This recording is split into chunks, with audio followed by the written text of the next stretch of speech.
بسم اللہ الرحمن الرحیم۔ شروع اللہ کے پاک نام سے جو بڑا مہربان نہایت رحم والا ہے۔ دوستو، آپ اس وقت موجود ہیں اردو میڈیکلز پر۔ دوستو، یہ واقعہ ایک حامد نامی آدمی کا ہے جس کی زندگی ایسی جگہ سے بدلی جہاں سے اس نے امید بھی نہیں کی تھی، اور یہ سب کچھ اس کو صرف اس لیے ملا کیونکہ اس کی نیت صاف تھی۔ اس کہانی سے آپ سب کو بہت اچھا سبق ملے گا اور آپ حیران رہ جائیں گے کہ واقعی ایسا بھی ہوتا ہے، کیونکہ یہ ایک سچی کہانی ہے۔ اللہ چاہے تو کیا نہیں ہو سکتا۔ حامد ایک بہت ہی غریب انسان تھا۔ اس کے ماں باپ اس دنیا سے چلے گئے اور اس کی شادی ایک بد زبان عورت شہلا سے کرا گئے۔ شہلا ایک نہایت ہی بد زبان عورت تھی جس کو صرف دولت سے مطلب تھا۔ وہ دن رات اپنے شوہر کو تنگ کرتی کہ زیادہ پیسے کیوں نہیں کماتے ہو۔ وہ دن رات حامد کا سر کھاتی رہتی تھی، اس کے ساتھ جھگڑے کرتی۔ جب وہ کام کر کے گھر آتا اور اس کی ہتھیلی پہ پیسے رکھتا تو کہتی کہ یہ پیسے کم ہیں، دوبارہ جاؤ پھر سے پیسے کما کر لاؤ۔ اسے گھر سے نکال دیتی۔ وہ مزدور تھا، اور مزدور کا کام ایسا ہوتا ہے کہ کبھی اس کی مزدوری لگتی ہے، کبھی نہیں لگتی۔ جس دن مزدوری نہیں لگتی اس کی بیوی اس کو کھانا نہیں دیتی۔ جب حامد کھانا مانگتا تو کہتی کہ تم کیا آج پیسے لے کر آئے تھے جو مجھ سے کھانا مانگ رہے ہو؟ جس دن پیسے لے کر آؤ گے اسی دن کھانا ملے گا، پیسے نہیں دو گے تو کھانا بھی نہیں دیا جائے گا۔ حامد بہت زیادہ پریشان رہتا تھا۔ اسے سمجھ نہیں آتی تھی کہ وہ کیا کرے۔ اپنی اس بیوی کو چھوڑ نہیں سکتا تھا کیونکہ وہ اس کے بچوں کی ماں بھی تھی، اور کسی کو چھوڑ دینا تو حل نہیں ہوتا۔ جب ہم کسی کو چھوڑ کر آگے نکل جاتے ہیں تو دراصل مصیبت وہاں سے شروع ہوتی ہے۔ اسی لیے حامد نے سوچا کہ وہ اپنی جمع پونجی سے کوئی چھوٹا موٹا کاروبار کرے گا، کوئی ایسی چیز خریدے گا جس سے اس کی آمدنی میں اضافہ ہو۔ لیکن یہ پیسہ کچھ اتنے زیادہ بھی نہیں تھے۔ جب وہ ان کو لے کر بازار میں گیا تو کوئی بھی چیز نہیں مل رہی تھی، کوئی بھی ایسا کام نظر نہیں آ رہا تھا جس سے اس کے گھر میں آمدنی آ سکے۔ ایک دوست نے مشورہ دیا کہ کوئی گائے لے لو، اس کا دودھ بیچنا اور گھر میں بھی اس کا دودھ استعمال کرنا تو گھر کے خرچے بھی کم ہوں گے۔ حامد کو یہ بات اچھی لگی کیونکہ وہ محلے میں رہتا تھا۔ اگر روزانہ 10 کلو دودھ بھی بیچتا تو کافی پیسے بن جاتے اور روز کے روز پیسے ہاتھ میں بھی آ جاتے۔ لیکن جب وہ گائے لینے جانوروں کی منڈی میں گیا، وہاں گائے کی قیمت بہت زیادہ تھی۔ اتنے پیسے تو حامد کے پاس تھے ہی نہیں، لیکن پورا دن کا تھکا ہارا وہ تھک چکا تھا اور اس نے آج مزدوری بھی نہیں کی تھی۔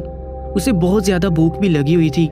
سوچنے لگا کہ گھر جاؤں گا تو بیوی کھانا بھی نہیں دے گی، آج کا کھانا بھی ضائع ہو گیا اور کچھ ملا بھی نہیں۔ وہ خالی ہاتھ گھر نہیں جانا چاہتا تھا، لیکن اسے کچھ سمجھ نہیں آ رہا تھا کہ کیا کرے۔ پھر اس نے دیکھا کہ ایک شخص ایک اونٹ کو بیچ رہا تھا۔ ویسے تو اونٹ کی قیمت گائے سے بھی زیادہ ہوتی ہے، لیکن وہ بہت کم قیمت بتا رہا تھا۔ پھر بھی کوئی اس سے اونٹ خریدنے کے لیے راضی نہیں تھا کیونکہ دراصل وہ اونٹ بیمار تھا۔ حامد نے ایک شخص سے پوچھا کہ یہ اونٹ اتنے سستے داموں میں کیوں بیچ رہا ہے؟ تو اس شخص نے کہا کہ یہ اس کا بڑا ہی پیارا اونٹ ہے اور یہ بہت امیر آدمی ہے، لیکن آج کل اونٹ بیمار ہو گیا ہے اسی لیے اس کو بیچ رہا ہے۔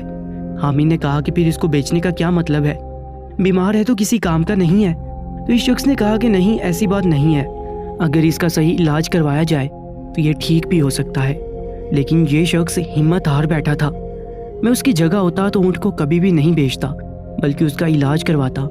حامد سوچنے لگا کہ میں یہ اونٹ خرید لیتا ہوں، ہو سکتا ہے کہ اس کی طبیعت ٹھیک ہو جائے۔ حامد کا ایک دوست جانوروں کا ڈاکٹر تھا، اس لیے اس نے سوچا کہ وہ مجھے مفت میں دوائی دے دے گا، مفت میں نہیں تو کم پیسوں یا ادھار پر تو دے گا۔ اس کا علاج کرواؤں گا، اللہ سے دعا کروں گا، میری نیت صاف ہے، اگر یہ ٹھیک ہو گیا تو پھر میں اس سے پیسے کما سکتا ہوں، یا اس کو اچھے داموں بیچ دوں گا اور یا پھر کسی کے پاس کرائے پر دے دوں گا۔ حامد نے اپنے دماغ میں یہ سب سوچ لیا، اس کے پاس اور کوئی آپشن نہیں تھا۔ اس نے اونٹ والے سے بات کی اور انہوں نے کچھ پیسے معاف بھی کر دیے۔ اس کے بعد اس نے اونٹ کا نام بھی بتایا کہ اس کا نام بابو ہے، اور حامد اونٹ کو لے کر اپنے گھر چلا گیا۔ جو پیسے معاف کیے تھے اسے اونٹ کے لیے کھانا بھی لیا اور گھر میں اپنی بیوی کے لیے بھی۔ بیوی اس کو دیکھ کر بہت خوش ہوگی کہ تم اونٹ کہاں سے لے آئے؟ یہ تو 3-4 لاکھ کا ہوگا کم سے کم بھی۔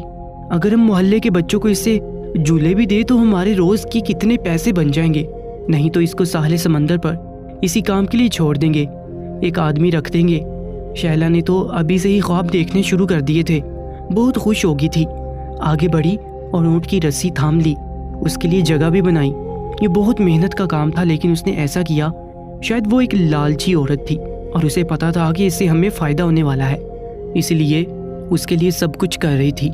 حامد نے کہا کہ اس کے کھانے کے لیے میرے پاس پیسے، وہ تو یہ ایک دن میں ہی کھا جائے گا، تم ایک کام کرو، پورے ہفتے کا سامان لے آؤ۔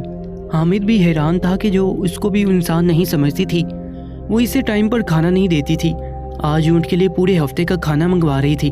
شاید اس کا دماغ کاروباری تھا اور وہ سمجھتی تھی کہ کاروبار میں پہلے سرمایہ کاری تو کرنی پڑتی ہے، لیکن جب اس نے دیکھا کہ اونٹ کچھ عجیب طریقے سے چل رہا ہے تو وہ حیران ہوئی۔ اس نے کہا کہ کیا بات ہے، تو حامد نے جھوٹ بول دیا کہ اس کی طبیعت خراب ہے کیونکہ یہ راستے میں پیدل آیا ہے، بہت دور سے میں اس کو لے کر آیا ہوں، بڑی مشکل سے ملا ہے، اس کو تھوڑا پانی پلائیں گے، کھانا کھلائیں گے تو بالکل ٹھیک ہو جائے گا۔ اور بات دبی تو صرف کچھ وقت کے لیے، پھر سب سامنے آ ہی گیا کہ وہ بہت زیادہ بیمار تھا۔ حامد نے یہی سوچا تھا کہ دوائی دے گا تو ٹھیک ہو جائے گا، کیونکہ ویسے تو جانوروں کا ڈاکٹر اس کا دوست تھا، لیکن اس نے کہا کہ یہ دوائیاں بڑی مہنگی ہیں، اچھی والی دے رہا ہوں، پھر بھی لے لو، چلو ٹھیک ہو گیا تو واپس کر دینا پیسے۔ لیکن اس کا علاج نہیں ہو پا رہا تھا، اس پر اثر ہی نہیں ہو رہا تھا۔ اب تو حامد کی بیوی کو بھی یہ بات پتہ چل گئی اور اس نے شور مچانا شروع کر دیا کہ تم مجھ سے چھپ کر پیسے بچاتے رہے، اور اس کے بعد وہ پیسے اس طرح سے لگا دیے ایک بیمار جانور کو گھر لے آئے۔ حامد بھی اب سوچنے لگا کہ اسے اونٹ نہیں لینا چاہیے تھا، دوبارہ سے جانوروں کی منڈی میں گیا، لیکن وہ شخص وہاں سے جا چکا تھا، ظاہر ہے اب وہاں پر اس کا کیا کام تھا۔ حامد بہت پریشان تھا کہ کیا کرے، وہ اس اونٹ کے مرنے کا انتظار نہیں کر سکتا تھا۔ بیوی اس کے سر پر ناچ رہی تھی، دن رات اسے تانے دیتی تھی، کہتی تھی کہ ہم جیسے غریب لوگ تھوڑے بہت پیسے ہی جمع کر سکتے ہیں اور وہ بھی تم خرچ کر آئے۔ روز رات کو اٹھ جاتا اور اونٹ کے پاس بیٹھ کر رونا شروع کر دیتا، اللہ سے دعا کرتا، اللہ یہ بھی تیرا ہی بنایا ہوا ہے، میں بھی تیری ہی بنائی ہوئی مخلوق ہوں، میں اس کو اپنے رزق کا ذریعہ بنانا چاہتا ہوں کہ اس سے کچھ پیسے کما سکوں اور یہ بھی ٹھیک ہو جائے۔ تو بڑا رحیم و کریم ہے، ہماری مدد کر دے، اگر تو نے اس کو میرے رزق کا ذریعہ بنانا ہے تو اس کو صحت یاب کر۔ یہی دعا کرتا تھا کہ اللہ اس کی زندگی کرے، لیکن اس کو دفنانے کے پیسے بھی نہیں تھے۔ محلے میں سے کسی نے مشورہ دیا کہ اس کی کھال اتار لو، کیونکہ اس کی کھال کی اچھی قیمت مل جائے گی، تمہارے ہاتھ میں کچھ تو پیسے آ جائیں گے۔ حامد نے کہا کہ وہ ویسے بھی مر چکا ہے، اس کا جو بھی کرنا ہے۔ کھال اتارنے کے لیے ایک آدمی کو بلایا اور اس کے ہاتھوں اچانک اونٹ کے پیٹ پر چھری لگ گئی اور اس کے پیٹ میں جو کچھ بھی تھا وہ باہر آ گیا۔ یہ دیکھ کر حامد حیران و پریشان رہ گیا، اور وہ آدمی بھی کہ اونٹ کے پیٹ سے جو چیز باہر آئی وہ کوئی عام چیز نہیں تھی، بلکہ سونے اور ہیروں کا ایک بہت ہی بڑا سا ہار تھا۔ لوگ حیران رہ گئے کہ یہ ہار اس اونٹ کے پیٹ میں کیا کر رہا تھا۔ جب حامد نے وہ اٹھا لیا تو سوچا کہ شاید یہ نکلی ہے، لیکن جب اسے چیک کروانے گیا تو پتہ چلا کہ وہ اصلی تھا اور اس کی قیمت لاکھوں میں تھی۔ لیکن حامد نے عقل سے کام لیا اور محلے میں آ کر یہی بتایا کہ ہار نکلی تھا اور اس نے غلطی سے کھا لیا ہوگا، اس لیے اس کی طبیعت خراب ہو گئی تھی، شاید اس ہار کی وجہ سے ہی یہ مر گیا ہے۔ بعد میں حامد نے اس شخص کے بارے میں پتہ کروا لیا تھا تو لوگوں نے کہا کہ وہ بڑا ہی امیر آدمی ہے، اونٹوں کی ریس کرواتا ہے، لاکھوں کروڑوں کا مالک ہے، ہو سکتا ہے کہ اس کے گھر میں یہ ہار اونٹ نے کھایا ہو۔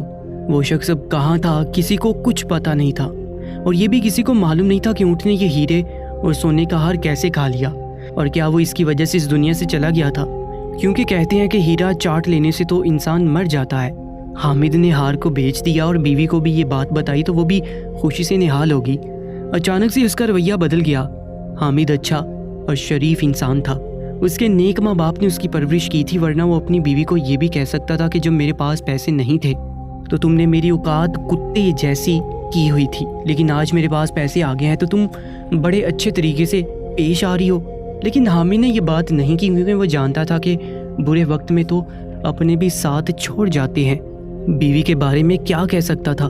اس نے ہار بیچ دیا، اور ہار کو بیچ کر اس کے پاس اتنے پیسے آ گئے کہ اس نے ایک گھر بھی لے لیا اور چھوٹا سا کاروبار بنا لیا۔ اب اس کی بیوی بھی خوش رہتی تھی اور اس کے بچے بھی اچھے کپڑے پہنتے تھے، اچھا کھاتے تھے۔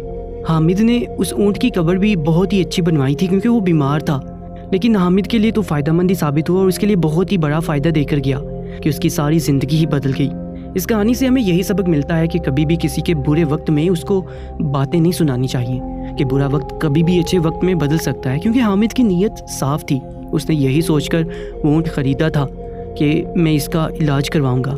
اس کو نیت کا پھل مل گیا۔ کیونکہ کم پیسے ہونے کے باوجود بھی اس نے اس کا بہت علاج کروایا تھا، اس کے لیے دوائیاں بھی خریدی تھیں، اللہ سے دعا بھی کی تھی کہ راتوں کو اٹھ کر اس کے پاس بیٹھ جاتا تھا، لیکن اونٹ کی حالت بہت ہی خراب تھی اور 3-4 دن کے اندر ہی وہ اس دنیا سے چلا گیا۔ دوستو، آج کے اس سچے واقعے کے بارے میں اپنی قیمتی رائے سے ہمیں ضرور آگاہ کیجیے گا، اور ایسے ہی کہانیوں کے لیے ہمارے اس چینل کو سبسکرائب کر لیجیے گا۔ اپنا بہت زیادہ خیال رکھیں۔ اللہ نگہبان۔